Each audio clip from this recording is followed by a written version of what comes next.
So hi, today I'm going to do a tool talk review on the Monument 22mm olive cutters. So comparison, this is the old version of the 15mm olive cutters for Monument. Very similar.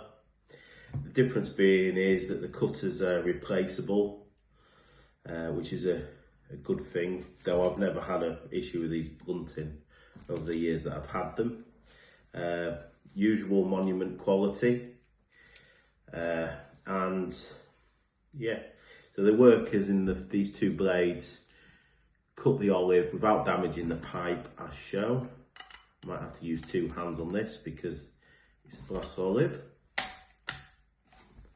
There you go, come off, easy peasy, no problem. Easy to use and hard to reach places. Again, another good tool from Monument. So I'd like to thank Tool Talk for giving me this tool to review today, and just like to say, very impressed. Thank you.